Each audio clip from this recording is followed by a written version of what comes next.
Olá, líderes! Pessoal, é o seguinte: este é um chamado direto, um alinhamento que a gente precisa ter para o tempo que estamos vivendo.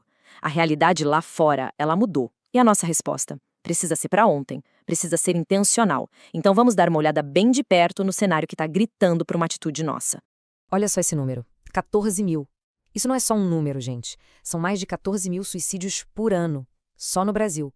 Sabe o que é isso? É como se a gente enchesse um estádio de futebol de pessoas que todo ano simplesmente desistem, que chegam no ponto de achar que não tem mais esperança. É uma perda, assim, devastadora, que está acontecendo bem do nosso lado, nas nossas comunidades, muitas vezes em silêncio. E não para por aí, não. Agora, vamos olhar para dentro de casa, para as famílias.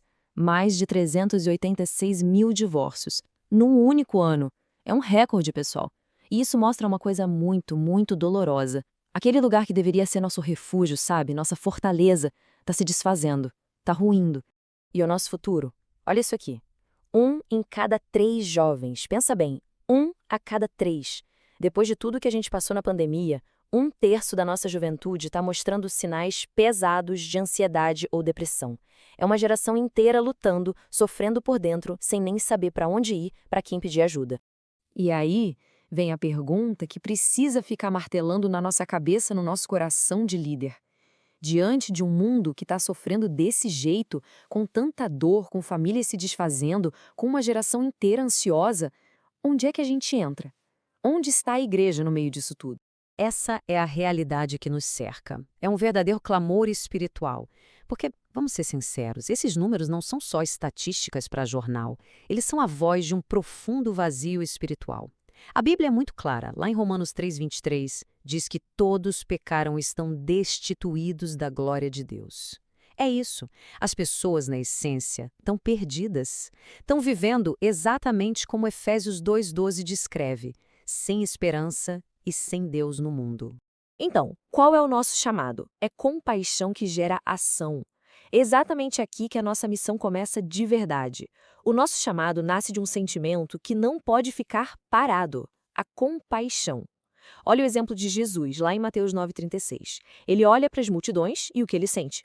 Uma compaixão profunda, porque ele via o povo aflito, cansado, como ovelhas sem pastor.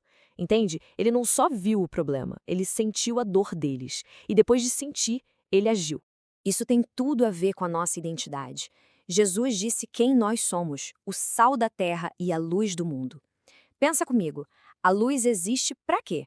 Para brilhar no escuro. Não faz sentido acender uma luz e esconder. E é por isso que Romanos 10,14 faz aquela pergunta que deveria tirar nosso sono. Como é que eles vão crer se não tiver ninguém para falar?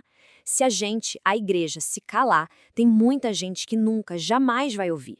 É por isso que a nossa fé não pode ser só da boca para fora, só dentro das 4 paredes da igreja. Diante de uma necessidade tão gritante, a palavra de Tiago é um soco no estômago. A fé, se não tiver obras, é morta em si mesma. É isso. Uma fé que não se mexe, que não age, que não faz nada na prática, não serve para nada. É uma fé morta. E agora, líderes, a responsabilidade cai direto no nosso colo. E ela é pesada. Essa palavra de Ezequiel é uma das mais sérias da Bíblia para quem está na nossa posição.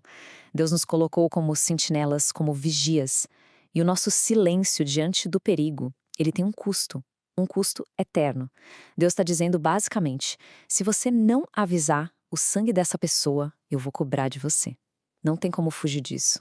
Ok, é por tudo isso que a gente está declarando um tempo novo na nossa igreja.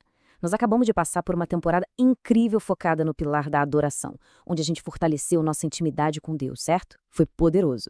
Mas agora é hora de pegar toda essa adoração e levar para a rua. A gente está entrando oficialmente numa temporada focada no pilar do evangelismo.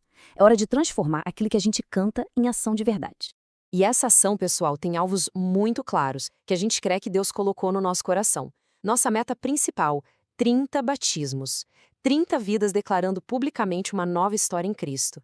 Vamos focar em 15 até junho e mais 15 até o fim do ano. Que mais? Multiplicar para ter mais 4 novas células funcionando. Levar 40 pessoas para o encontro com Deus, aquele nosso retiro de imersão. E, claro, manter um ritmo constante de evangelismo em cada célula, trazendo de 10 a 30 visitantes. E nunca se esqueçam, isso aqui não é sobre bater meta, é sobre alcançar vidas. Vamos parar um pouco nesse número aqui. 30. Pensa nesse número. Não são 30 coisas, são 30 almas. 30 pessoas que a gente vai tirar daquelas estatísticas de desespero que a gente viu lá no começo. São 30 histórias que vão ser completamente reescritas pelo poder do Evangelho. Esse é o nosso foco, gente, o fruto que a gente quer ver da nossa obediência. E aí vem a pergunta de $1 milhão. Como a gente vai fazer isso? A resposta, eu já te adianto, não está em ter uma estrutura melhor, um som melhor ou programas mais criativos. Não. A resposta está lá em Lucas 10, versículo 2. A seara é grande, mas os trabalhadores são poucos. O sucesso dessa missão toda depende de uma única coisa: trabalhadores. Gente disposta. Depende de cada um de nós aqui dizendo um sim de verdade. E para a gente não ir de mãos vazias, Deus nos deu uma ferramenta. Uma estratégia que é bíblica, é simples e é muito, muito poderosa. As casas de paz. Essa vai ser a nossa forma de levar o evangelho de um jeito pessoal, relacional, sabe? Entrando exatamente naqueles lares que a gente viu que estão se quebrando. E como é que funciona? É super simples, baseado em 2 papéis. De um lado, tem o filho da paz. Quem é essa pessoa? É o anfitrião. É alguém da casa, com o coração aberto, que simplesmente abre a porta para a gente. E do outro lado, o semeador da paz. E esse semeador é você, líder. É cada um de nós. O embaixador que chega para plantar a semente da palavra de Deus. E não é um projeto sem fim, não. É uma jornada bem definida de 7 semanas. Cada semana a gente vai abordar um tema-chave, construindo um alicerce mesmo. Começa com paz no lar, passa por paz com Deus, até chegar numa fé que transforma. E no final, na 7ª semana, a gente faz uma grande festa, uma celebração da colheita. É simples, é direto ao ponto e, acreditem, funciona demais. Mas por que isso funciona tão bem? Primeiro, porque é relacional. A gente leva o evangelho lá onde as pessoas estão, na casa delas, no ambiente delas. Segundo, a gente não alcança só uma pessoa, a gente alcança a família inteira. Isso gera um discipulado de perto, sabe, cara a cara. E o resultado é um crescimento de verdade, um crescimento saudável para a igreja toda. Bom, chegamos ao ponto final. A realidade do mundo aí fora, a gente já viu. A nossa missão está clara. A ferramenta para cumprir a missão está na nossa mão. Agora, a questão é totalmente pessoal. Qual vai ser a sua resposta para esse chamado?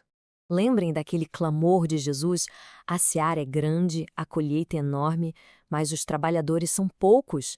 Ele falou para a gente orar, para pedir que o dono da seara mande mais trabalhadores.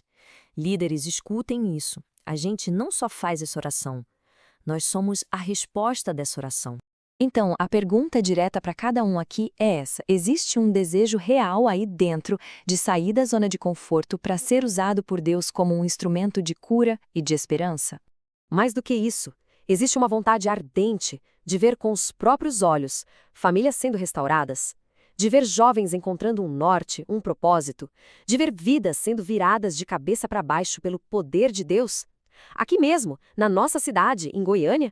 Se a resposta para essas perguntas for sim, então só existe uma declaração possível hoje, a mesma que Isaías fez quando viu a glória de Deus e entendeu a necessidade do povo.